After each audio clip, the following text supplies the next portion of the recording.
تیرے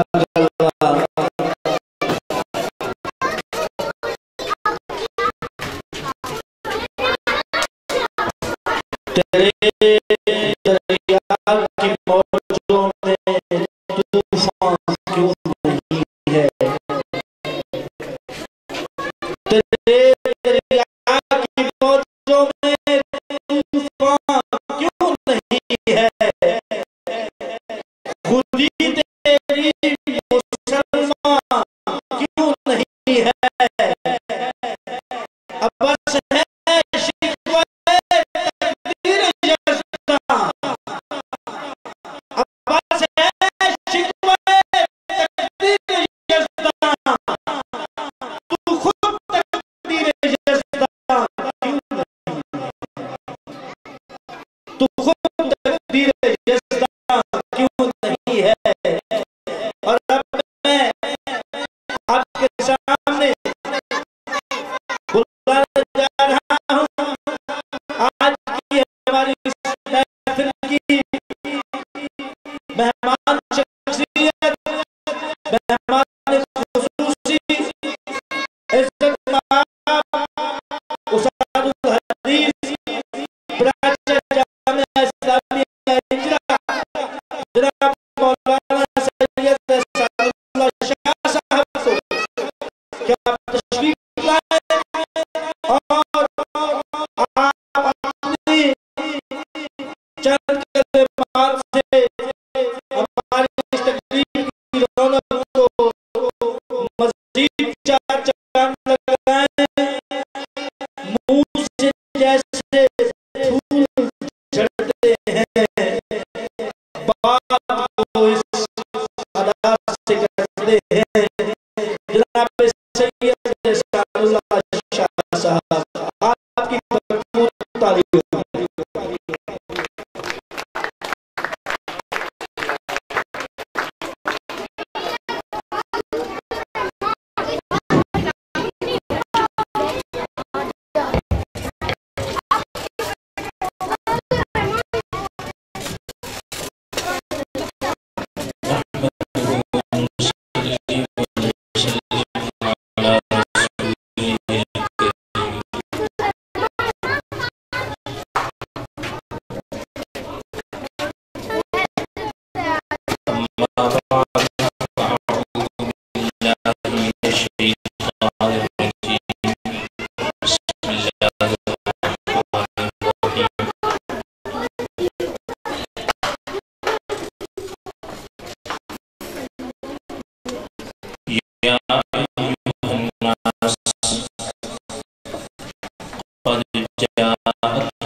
یہی ہے آرزو تعلیم میں قرآن عام ہو جائے،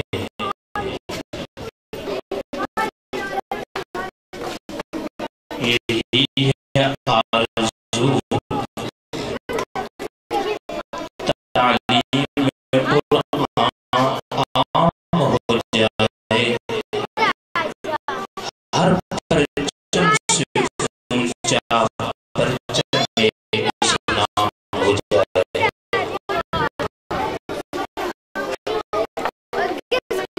رحمت خاص ہے بندوں پر نزول قرآن، اسی سے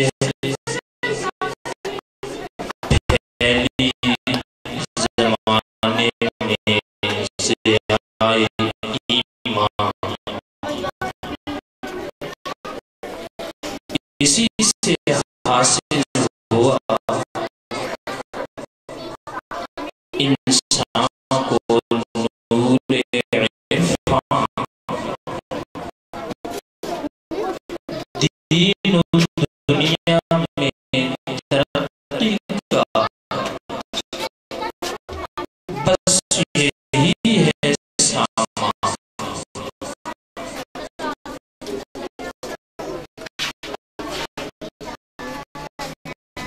اترے جبرائیل اسے عرش خدا سے لے کر،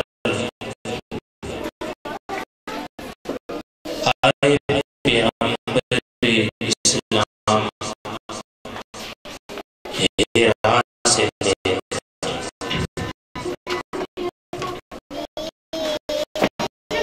قابل صدر احترام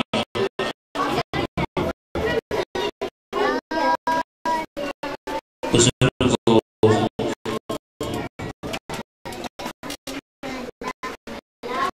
عزیز بھائیوں، دوستوں،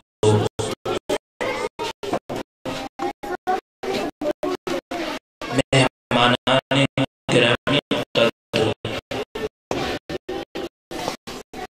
اور پردہ میں بیٹھی میری ماؤں بہنوں،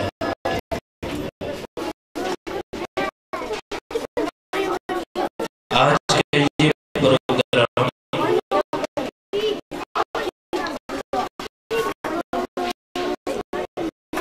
ادارہ حادثہ کی دو بچیوں کے حفظ قرآن کی تکمیل اور ادارہ کے سالانہ امتحان میں نمایاں پوزیشن حاصل کرنے والے طلباء و طالبات کے درمیان تقسیم میں انعامات کے حوالے سے منعقد ہے۔ میں دل کی اتفاق گہرائیوں سے آپ سب کو قابل ہوں اور اپنے میزبان برادر مکرم جناب مولانا احسن نذیر صاحب دامت برکاتہم کا بالخصوص شکر گزار ہوں، جنہوں نے مجھے اس پروگرام میں مدعو فرما کر عزت بخشی اور مجھے بڑی خوشی ہوئی جب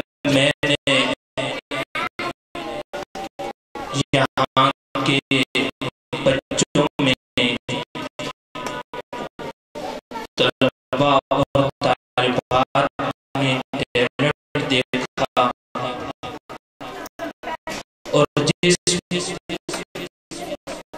کانفیڈنس اور خود اعتمادی کے ساتھ انہوں نے اپنی پرفارمنس پیش کی، اپنی کارکردگی کا مظاہرہ کیا، دل باغ باغ ہوا اور ہم سب کو یہ اقرار کرنا پڑے گا کہ یہ یقیناً منتظمین ادارہ کی کوشش، محنت اور ان کی فکر کا نتیجہ ہے۔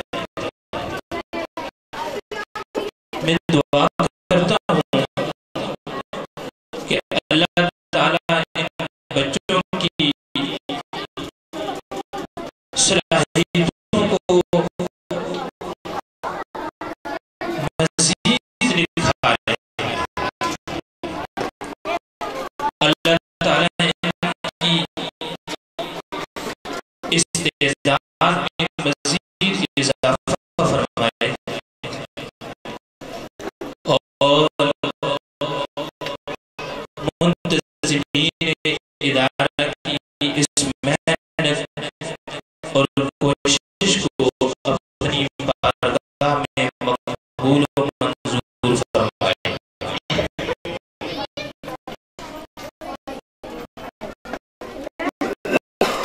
جیسے میں نے عرض کی کہ ادارہ کی دو بچیوں نے جو کلاس 8 کی اسٹوڈنٹس تھیں، انہوں نے قرآن کریم حفظ کیا۔ ایک کا نام شاید کائنات ہے، دوسری کا نام فضا ہے۔ چونکہ ابھی میری مولانا حسن نصیر صاحب سے اتنی میں نے وہ انفارمیشن نہیں دی، والدین کا نام میرے ذہن میں نہیں ہے، تو بہرحال یہ انتہائی مبارکباد کی مستحق ہیں یہ بچیاں بھی، ان کے والدین بھی اور ان کا پورا خاندان، اس ادارے کے منتظمین بھی۔ میرے محترم دوستوں بزرگوں، قرآن حفظ کر لینا، قرآن کریم کو یاد کر لینا، اس کو اپنے سینے میں محفوظ کر لینا، یہ ایسے ہے جیسے آپ کا سینہ اللہ کے قرآن کے لیے ایک الماری بن گیا ہے، ایک خزینہ بن گیا ہے۔ آپ کا سینہ اللہ کے قرآن کا ایک صندوق اور ایک باکس بن گیا ہے۔ جیسے ہم اس ریت اور تپائی کا اور اس غلاف کا احترام کرتے ہیں جس میں قرآن کریم لپیٹا جاتا ہے، جس کے اوپر قرآن کریم رکھا جاتا ہے اور ہم اس ریل اور تباہی اور اس غلاف کی گستاخی کا تصور بھی نہیں کر سکتے. اسی طرح میرے محترم دوستوں بزرگوں، یہ سینہ بھی قابل تکریم ہے، قابل تعظیم ہے، قابل احترام ہے، جس سینے میں اللہ کا قرآن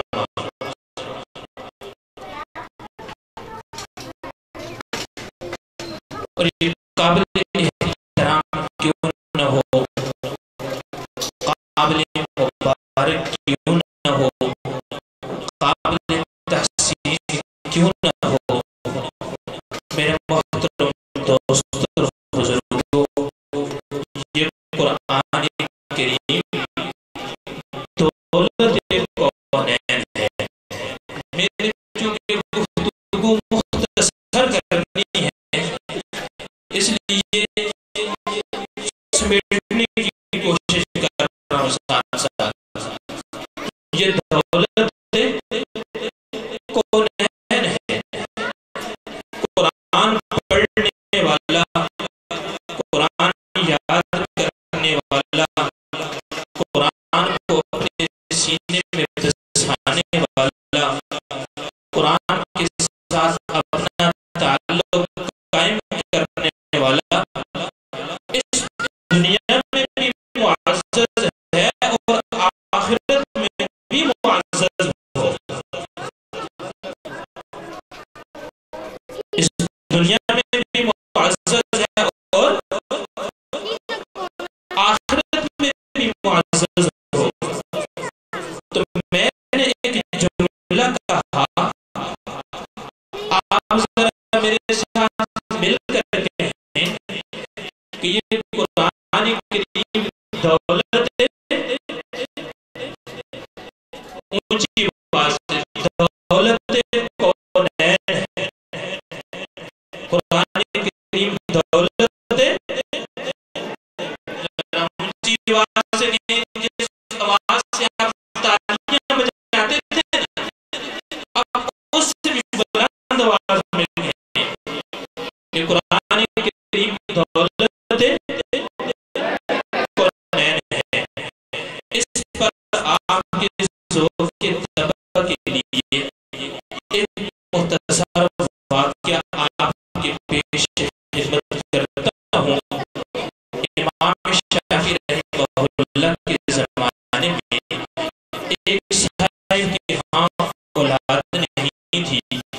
اسے بڑی حسرت تھی اور وہ اللہ سے دعائیں کرتا رہا کہ اے اللہ مجھے اولاد عطا فرما. بالآخر اس کی دعا اور اس نے یہ قسم کھا لی کہ اگر اللہ نے مجھے اولاد عطا فرمائی تو بچی تھی تو میں اس کو جہیز میں دونوں جہان کی دولت دوں گا. اور دعائیں کرتا رہا. بالآخر اس کی دعا قبول ہوئی.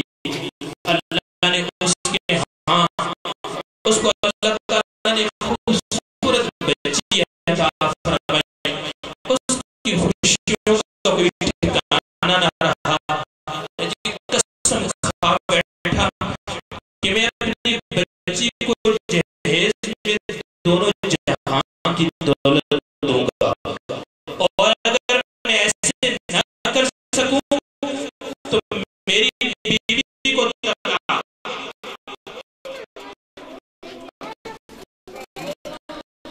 میرے محترم دوست اور بزرگوں، وہ بچی پلی بڑی جوان ہوئی، شادی کا وقت سر پہ آ پہنچا، قسم پوری کرنے کا وقت آ گیا، لیکن یہ شخص پریشان ہو گیا اس لیے کہ اگرچہ اس کے پاس سونے چاندی کے ڈھیر تھے، اگرچہ اس کے پاس زر و جواہر کے انبار تھے، اگرچہ اس کے پاس مال مویشی تھے، اگرچہ اس کے پاس جائیداد تھی، لیکن دونوں جہاں کی دولت دینا تو ذوالقرنین اور سلیمان علیہ السلام کے بس کی بھی بات نہ تھی۔ پریشان ہوا، علماء سے مسئلہ پوچھا، سب علماء نے یہی جواب دیا کہ تو اپنی قسم پوری نہیں کر سکتا، لہذا تیری بیوی کو طلاق ہو کر رہے، تیری بیوی کو طلاق۔ اس نے سوچا no life without wife، بیوی کے بغیر زندگی کیسے گزرے گی، پریشانی مزید بڑھ گئی۔ بالآخر کسی نے مشورہ دیا کہ امام شافعی رحمہ اللہ کی خدمت میں جاؤ۔ امام شافعی رحمہ اللہ کی خدمت میں آیا، صورت مسئلہ بیان کی، امام شافعی رحمہ اللہ نے جواب دیا پریشان ہونے کی بات نہیں، تو اپنی قسم اب بھی پوری کر سکتا ہے، تو اپنی قسم اب بھی پوری کر سکتا ہے۔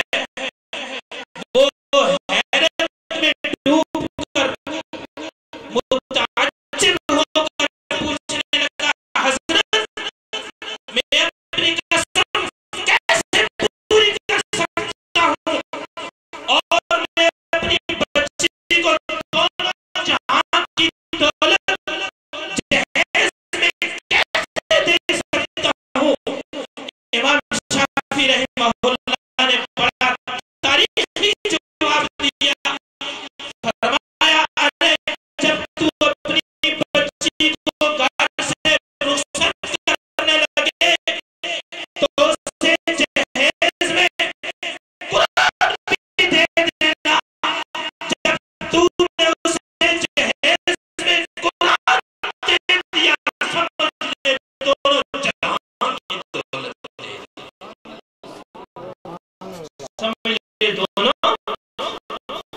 اس لیے میں کہتا ہوں کہ قرآن کریم دولت کونین ہے، صاحب قرآن یہاں بھی معزز ہے، اور آخرت میں بھی انشاءاللہ معزز ہوگا، اگر میں اور آپ ایک حافظ قرآن کی عزت کر سکتے ہیں، ایک عالم قرآن کی عزت کر سکتے ہیں، تو میرے محترم دوست اور بزرگوں، وہ اللہ جو اس کتاب کو نازل کرنے والا ہے، وہ اللہ جو اس کتاب کو اتارنے والا ہے، وہ اللہ جس کا یہ کلام ہے، وہ ضرور حافظ قرآن کو عزت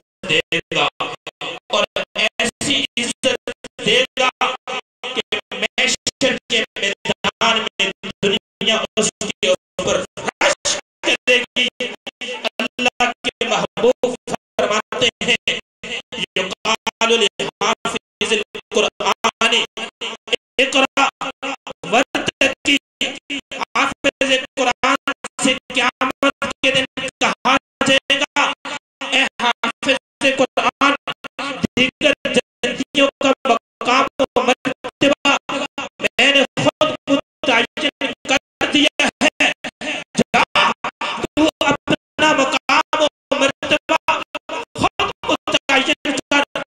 وہ عرض کرے گا یا اللہ کیسے، میں کیسے اپنا مقام و مرتبہ متعین کروں؟ جواب ملے گا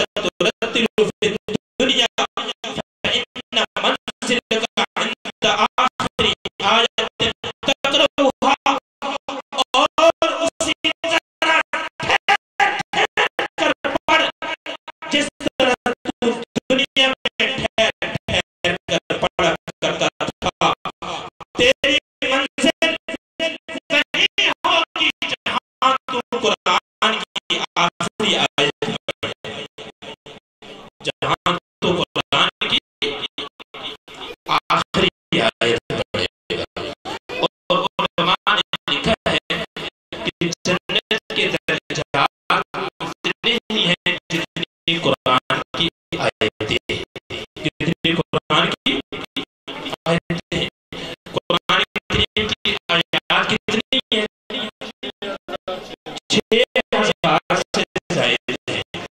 جنت کے درجات بھی 6000 سے زائد ہیں، کہ ایک ایک آیت بڑھتا جائے گا اور ایک ایک درجہ طے کرتا جائے گا۔ کسی کو ہمارے علماء کہتے ہیں نا، خود ہی کو کر بلند اتنا کہ ہر تقدیر سے پہلے خدا بندے سے خود پوچھے، بتا تیری رضا کیا ہے، بتا تیری رضا کیا ہے۔ جن میرے محترم دوستوں بزرگوں، اس حافظ قرآن کا اور حافظہ کا مقام ہے جس نے اللہ کے قرآن کو اپنے سینے میں بسایا۔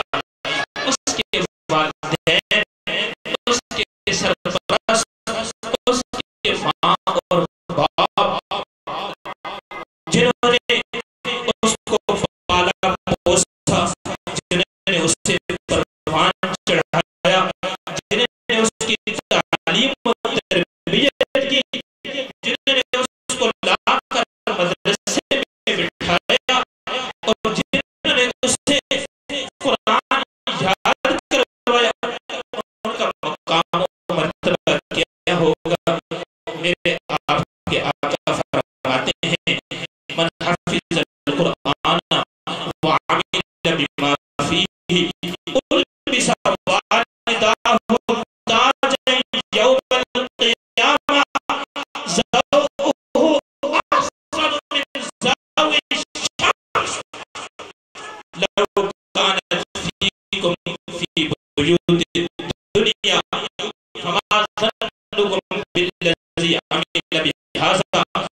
فرمایا جس نے قرآن کریم یاد کیا، اس کے اوپر عمل کیا، قیامت کے دن اس کے والدین میری طرف توجہ کریں، فرمایا قیامت کے دن اس کے والدین کو ایک خوبصورت تاج پہنایا جائے گا جس کی روشنی اس سورج کی روشنی سے بھی زیادہ اچھی ہو، سورج کی روشنی سے بھی زیادہ اچھی ہوگی۔ کروڑوں میل کے فاصلے پر موجود ہونے کے باوجود جب سورج طلوع ہوتا ہے، پوری دنیا میں کرنے بکھیرنے لگتا ہے۔ میرے آقا فرماتے ہیں نہیں، جب یہ سورج تمہارے پاس، تمہارے دنیا کے گھروں میں آ جائے، کروڑوں میل کے فاصلے پر ہونے کے باوجود جب اس کی روشنی کا یہ عالم ہے، اگر یہی سورج ہمارے پاس یہاں اتر آئے، آپ خود اندازہ کر لیں اس کی روشنی کا عالم کیا ہوگا۔ میرے آقا فرماتے ہیں اس وقت اس کی روشنی کا جو عالم ہو، اس تاج کی روشنی جو اس کے والدین کے سر پہ رکھا جائے گا، اس سے بھی زیادہ اچھی ہوگی۔ فرمایا فما ظنکم بالذی عمل بہذا، جب اس کے والدین کا یہ اعزاز ہے، جب اس کے والدین کا یہ اکرام ہے اللہ کی طرف سے، تو جس نے اللہ کے کلام کو اپنے سینے میں بسایا، تم خود ہی اس کا اندازہ لگا لو، اس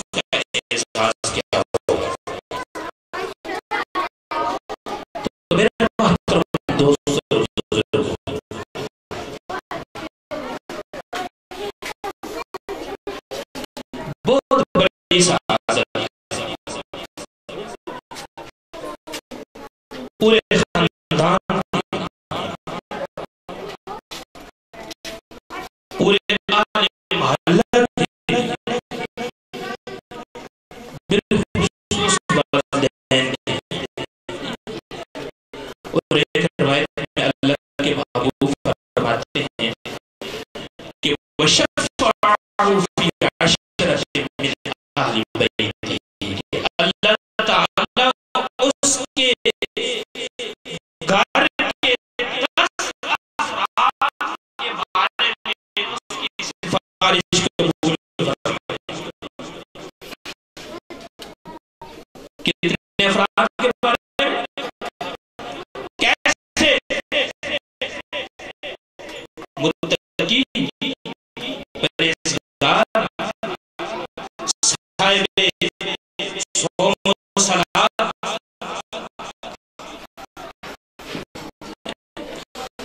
نہیں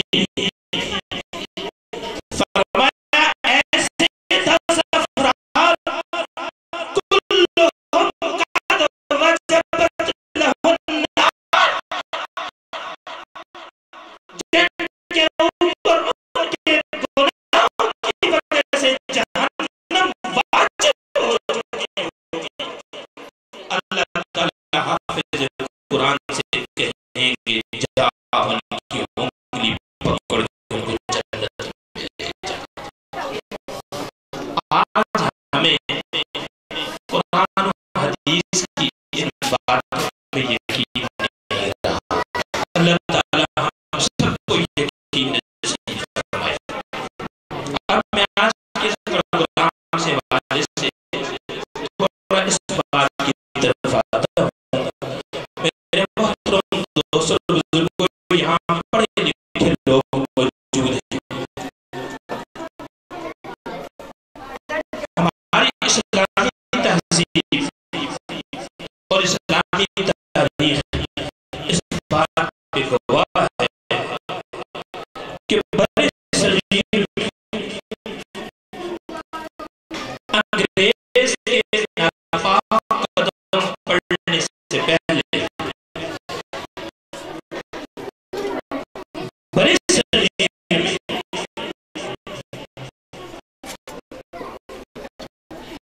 ایک ہی یکساں تعلیم تھی. یعنی مسٹر اور ملا کا کوئی فرق نہیں تھا، قدیم اور جدید کا کوئی فرق نہیں تھا، عصری اور دینی کا کوئی فرق نہیں تھا. یہ میری بات جو توجہ سے سنیں آپ حضرات. برے صغیر میں انگریز کے آنے سے پہلے یہ عصری اور دینی کا کوئی فرق جس مکتب اور جس مدرسے میں بیٹھ کر لوگ قرآن پڑھتے تھے، اللہ کا نبی کا فرمان پڑھتے تھے، اسی مکتب اور اسی مدرسے میں بیٹھ کر وہ ریاضی بھی پڑھتے تھے، وہ الجبرا بھی پڑھتے تھے، وہ سائنس بھی پڑھتے تھے. اس وقت دنیا کے جو مرجع علوم تھے وہ بھی یہ کوئی فرق نہیں تھا. یہ تو انگریز نے مسلمانوں کو دین سے برگشتہ کرنے کے لیے، ان کو کتاب و سنت سے دور کرنے کے لیے ایک شاطرانہ چال چلی کہ اس نے عصری اور دینی کا فرق قائم کر دیا کہ یہ عصری ادارے اسکولوں کی صورت میں، کالجز کی صورت میں اس نے کھلوائے اور ملازمت، سرکاری ملازمت کا حصول اس عصری تعلیم کے ساتھ مشروط کر دیا.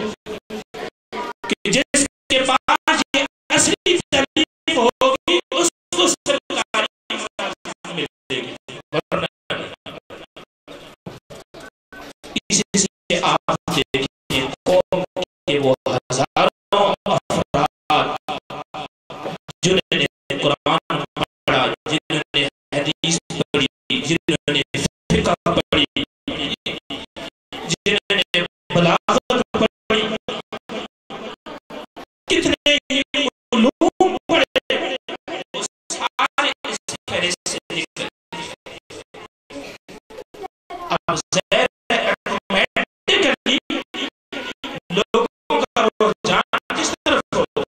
لوگ تو دنیا کو دیکھتے ہیں، وہ کہتے ہیں یار اس مدرسے میں اسکول میں ڈالیں گے تو بچے کو روزی ملے گی، بچے کو ملازمت ملے گی۔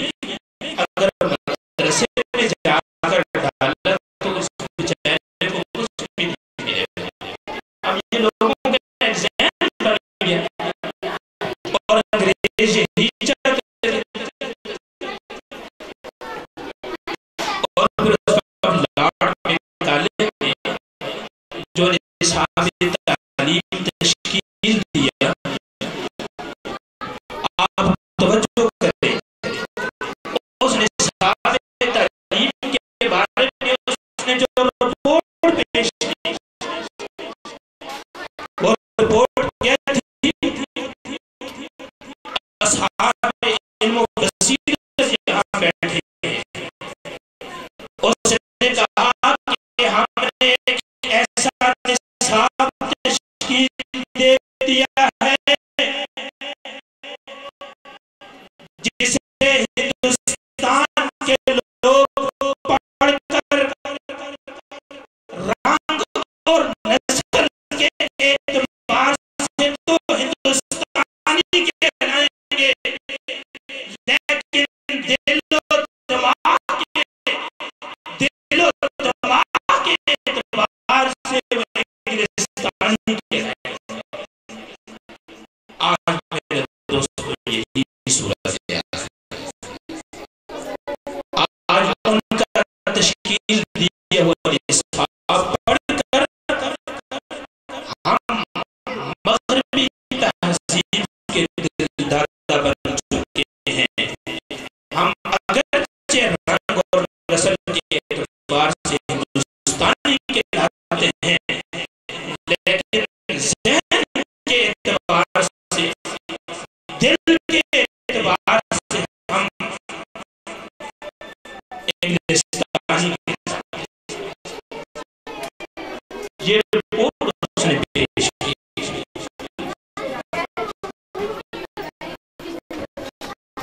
تو اس وقت اللہ بھلا کرے اور علماء کا جنہوں نے انگریز کی سازش کو سمجھا، اس کو بہم پا،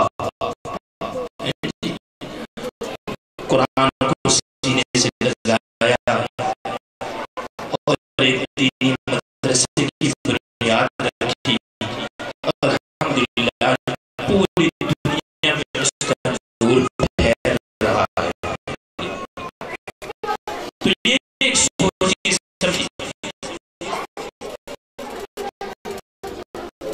اور آج میرے دوستوں بزرگوں، اگر آپ دیکھیں تو ہمارا جو سرکاری نظام تعلیم ہے، اس دن ہمارے جامعہ کے وزٹ کے لیے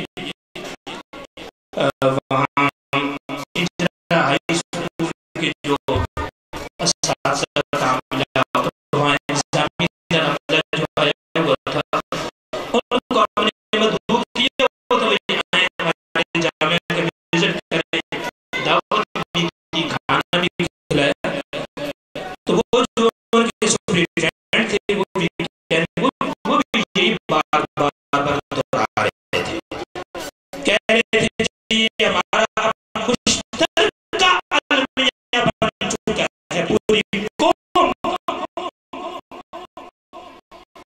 کہ آج ہمارے نظام تعلیم سے روحانیت کو الگ کر دیا گیا ہے۔ کو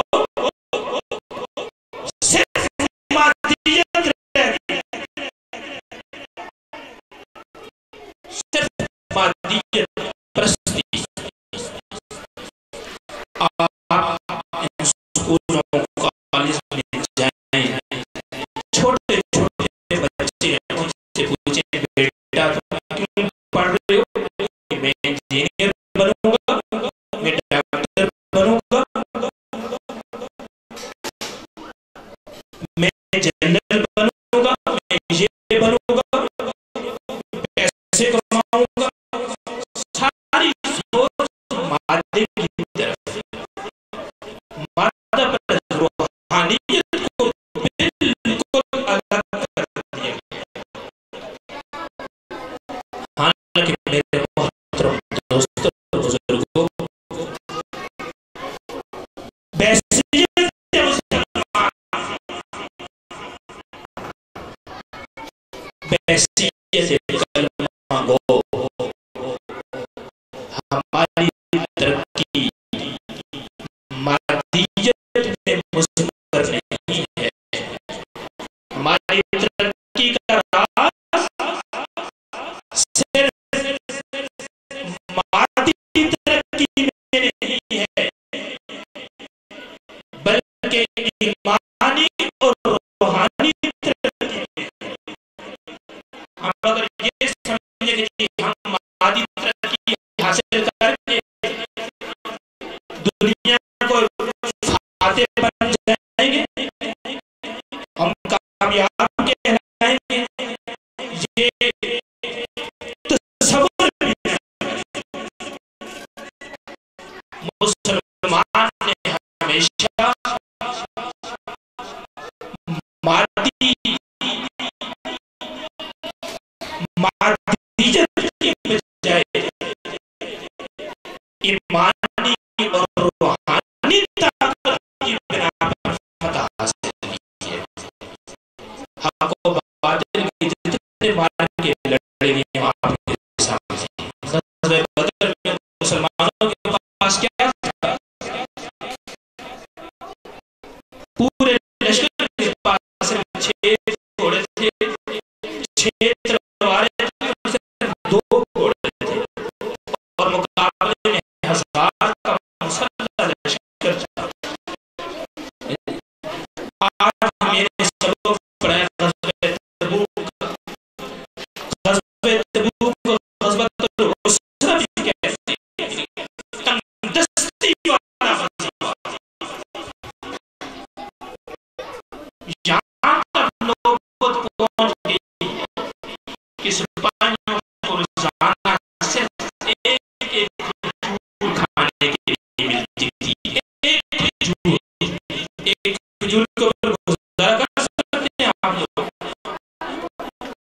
اور صحابہ لکھتے ہیں پھر وہ ایک کھجور بھی ملنی ختم ہو گئی، ہم صرف کھجور کی گٹھلی چوس کر اوپر سے پانی پی لیا کرتے تھے، ہمیں کیکر کے پتے بھی چبانے پڑتے۔ جس صورت حال تھی، لیکن اس وقت کی جو سپر پاور تھی اس کے ساتھ ٹکر دینے کے لیے جا رہے ہیں۔ آج ہم نے اپنے نظام تعلیم سے روحانیت کو بالکل الگ کر دیا ہے۔ اس لیے میرے محترم دوستوں بزرگوں، اس وقت کی چونکہ مجھے وقت تھوڑا دیا گیا، میں تفصیل میں جاتا، لیکن اپنی بات کو یہیں کلوز کرتا ہوں کہ اب اس وقت کی سب سے بڑی ضرورت یہ ہے، سب سے بڑی ضرورت یہ ہے کہ ہم مادیت کے ساتھ ساتھ روحانیت کے ساتھ بھی تعلق قائم کریں۔ اپنے اداروں کے اندر ایسا نظام نظام تعلیم رائج کریں جو بچوں کو اللہ کی معرفت کرائے، اللہ کے رسول کی پہچان کرائے، جو ان کو اسلامی تہذیب سکھائیں، اسلامی طور طریقے سکھائے، تاکہ باہر نکل کر وہ جس میدان میں بھی جائیں وہ اللہ کے داعی اور اللہ کے رسول کے غلام بن کر کام کریں۔ ایسا ہونا چاہیے یا نہیں ہونا چاہیے؟ ہمارے ایک دوست ہیں ابھی تک گنج سے آگے ایک ہائی اسکول میں ان کی اپارٹمنٹ ہوئی ہے، میں نے ان سے پوچھا بتاؤ بھی کیسا رہا؟ کہتے ہیں یار بڑے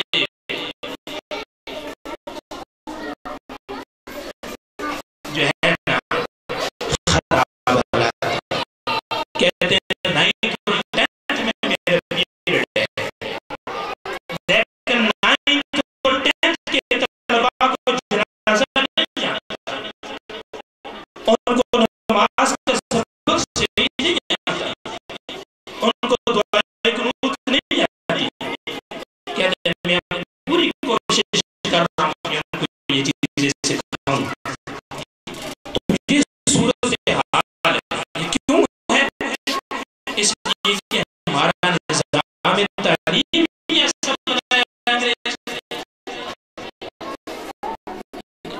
تو اس لیے اس وقت کی بہت بڑی ضرورت ہے یہ کہ ہم اپنے اداروں کے اندر دینی تعلیم کو بھی رائج کریں۔ الحمدللہ ہمارے وہاں جامعہ فلاح جامعہ اسلامی میں اگرچہ وہ بیسیکلی ایک دینی ادارہ تھا، لیکن ہم نے اس وقت کی ضرورت کو محسوس کرتے ہوئے اب وہاں پر عصری تعلیم کا بھی بندوبست کیا ہے، اور الحمدللہ جو ہماری پہلی کلاس ہے وہ اب اس بار 10th کا امتحان دے گی۔ پچھلے سال بھی وہاں انہوں نے 8th کا امتحان دیا، 9th کا، اور پورے علاقے کے جو سرکاری اسکول تھے الحمدللہ ان سب سے ان کا رزلٹ اچھا آیا۔ تو بہت سارے اسلامی جو جامعات ہیں جن کو ہم مدرسہ کہتے ہیں، مدرسہ بہت سارے مدارس میں، دینی مدارس میں بھی الحمدللہ اب دینی تعلیم کے ساتھ ساتھ عصری تعلیم شروع ہو گئی ہے۔ اب انہوں نے تو ان کے اوپر تو یہ اعتراض تھا بھائی تم دین پڑھاتے ہو دنیا نہیں پڑھاتے، انہوں نے تو اس طرح قدم اٹھا لیا ہے کہ اپنے دین کے ساتھ ساتھ دنیا کو بھی لے آئیں، لیکن اب عصری سکولوں کے اوپر ہمارا یہ اعتراض ہے ابھی تو دنیا پڑھاتے ہو دین کیوں نہیں پڑھاتے؟ اس لیے اب اس بات کی ضرورت ہے کہ یہ عصری سکول، عصری کالجز یہ بھی اس بات کی طرف بڑھیں، دین کو لیں، دین کو ساتھ لے کر چلیں، اور بچوں کی ایسی تعلیم و تربیت کریں کہ وہ معاشرے کا ایک بہترین فرد بنے۔ معاشرہ ہر فرد کی اکائی سے مل کر بنتا ہے۔ میں معاشرے کا ایک فرد ہوں، آپ میں سے ہر ایک معاشرے کا ایک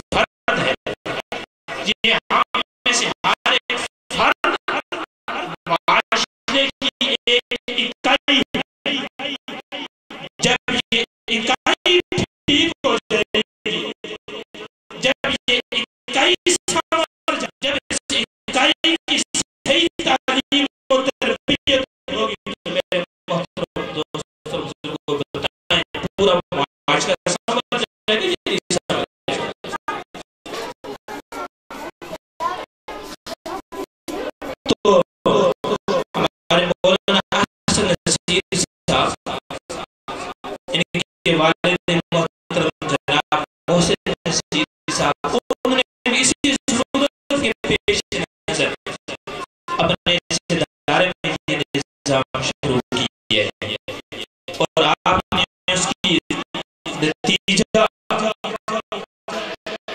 آج اپنی آنکھوں سے دیکھا ہے، اور میری طرح یقیناً آپ کو بھی خوشی ہوئی ہوگی، اور ان بچوں نے یقیناً جس خود اعتمادی کے ساتھ اپنی کارکردگی پیش کی، یہ یقین سے کہتا ہوں اتنی خود اعتمادی میرے اندر بھی نہیں ہے، اور آج انہوں نے بہت ساری ایسی باتیں پیش کی جو میں نے بھی شاید پہلی بار سنی ہوگی، تو یہ بات ایک اہم ضرورت ہے، اسے ہم سمجھنا چاہیے، اسے پامنا چاہیے، اور اپنے بچوں کی تعلیم و تربیت کے لیے ہمیں ایسے ہی اداروں کا انتخاب کرنا چاہیے کہ جہاں عصری